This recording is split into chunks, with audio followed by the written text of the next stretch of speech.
Hello दोस्तों, आपका एक और नए वीडियो में स्वागत है। आज मैं आपको ड्राई फ्रूट्स के नेम हिंदी और इंग्लिश में बताऊंगा, तो आप इस वीडियो को पूरा देखिएगा और हमारे चैनल को सब्सक्राइब करके नोटिफिकेशन बेल ऑन कर लीजिए ताकि आप ऐसे अच्छे वीडियोस को मिस ना करें। तो चलिए शुरू करते हैं। आज का पहला वर्ड है ये।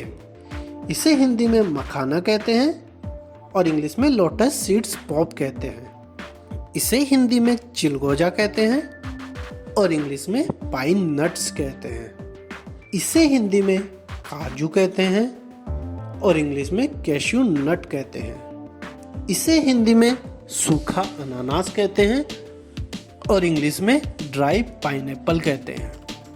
इसे हिंदी में मिश्री कहते हैं और इंग्लिश में शुगर कैंडी कहते हैं। इसे हिंदी में सोयाबीन के बीज कहते हैं और इंग्लिश में सोया नट्स कहते हैं। इसे हिंदी में खजूर कहते हैं और इंग्लिश में इसे डेट कहते हैं। इसे हिंदी में सूखी खुबानी कहते हैं और इंग्लिश में ड्राई एप्रिकॉट कहते हैं। इसे हिंदी में काली किशमिश कहते हैं और इंग्लिश में ब्लैक रेजिन्स कहते हैं। इसे हिंदी में सूखा आम कहते हैं और इंग्लिश में ड्राई मैंगो कहते हैं। इसे हिंदी में किशमिश कहते हैं और इंग्लिश में करंट कहते हैं।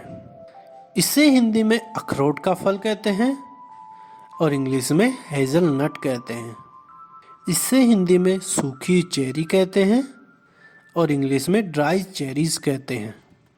इसे हिंदी में बादाम कहते हैं और इंग्लिश में आलमंड कहते हैं। इसे हिंदी में सूखी अंजीर कहते हैं और इंग्लिश में ड्राई फिग कहते हैं।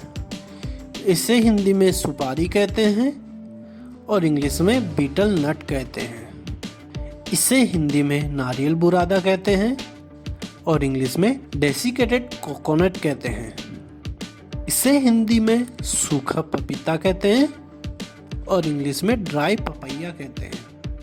इसे हिंदी में कद्दू के बीज कहते हैं और इंग्लिश में पंपकिन सीड्स कहते हैं। इसे हिंदी में शाहबलूत कहते हैं और इंग्लिश में चेस्टनट कहते हैं। इसे हिंदी में सूखा आड़ू कहते हैं और इंग्लिश में ड्राई पीच कहते हैं। इसे हिंदी में किशमिश कहते हैं और इंग्लिश में रेजिन कहते हैं। इसे हिंदी में सूखा संतरा कहते हैं और इंग्लिश में ड्राई ऑरेंज कहते हैं। इसे हिंदी में सूखा नारियल कहते हैं और इंग्लिश में ड्राई कोकोनट कहते हैं। इसे हिंदी में सूखा केला कहते हैं और इंग्लिश में ड्राई बनाना कहते हैं। इसे हिंदी में ब्राज़ील का अखरोट कहते हैं और इंग्लिश में ब्राज़ील नट कहते हैं। इसे हिंदी में अलसी के बीज कहते हैं और इंग्लिश में फ्लैक्स सीड कहते हैं। इसे हिंदी में सूखी कीवी कहते हैं और इंग्लिश में ड्राई कीवी कहते हैं। इसे हिंदी में मूंगफली कहते हैं और इंग्लिश में पीनट कहते हैं। इसे हिंदी में गोजी बेरी कहते हैं और इंग्लिश में भी इसे गोजी बेरी ही कहते हैं।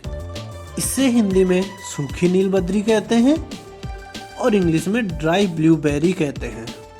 इसे हिंदी में क्रोंदा या क्रैनबेरी कहते हैं और इंग्लिश में भी इसे क्रैनबेरी ही कहते हैं। इसे हिंदी में सूखा सेब कहते हैं और इंग्लिश में ड्राई एप्पल कहते हैं। इसे हिंदी में चिरौंजी कहते हैं और इंग्लिश में केडपा नट कहते हैं। इसे हिंदी में पिस्ता कहते हैं और इंग्लिश में पिस्ताचियो कहते हैं। इसे हिंदी में सूखा नाशपाती कहते हैं और इंग्लिश में ड्राई पियर कहते हैं। इसे हिंदी में अखरोट कहते हैं और इंग्लिश में वॉलनट कहते हैं। इसे हिंदी में केसर कहते हैं और इंग्लिश में सेफ्रॉन कहते हैं। इसे हिंदी में छुआरा कहते हैं और इंग्लिश में ड्राई डेट कहते हैं। इसे हिंदी में सूरजमुखी के बीज कहते हैं और इंग्लिश में सनफ्लावर सीड्स कहते हैं। इसे हिंदी में सूखी स्ट्रॉबेरी कहते हैं और इंग्लिश में ड्राई स्ट्रॉबेरी कहते हैं। इसे हिंदी में काले अखरोट कहते हैं और इंग्लिश में ब्लैक वॉलनट कहते हैं। इसे हिंदी में तिल के बीज कहते हैं और इंग्लिश में सीसम सीड्स कहते हैं। इसे हिंदी में आलू बुखारा कहते हैं और इंग्लिश में प्रून कहते हैं। इसे हिंदी में खसखस कहते हैं और इंग्लिश में पॉपी सीड्स कहते हैं। तो दोस्तों, मैंने आपको इस वीडियो में ड्राई फ्रूट्स के नेम हिंदी और इंग्लिश दोनों में बताए हैं।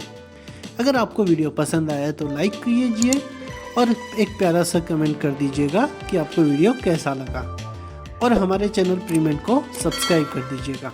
Finally, thank you for watching.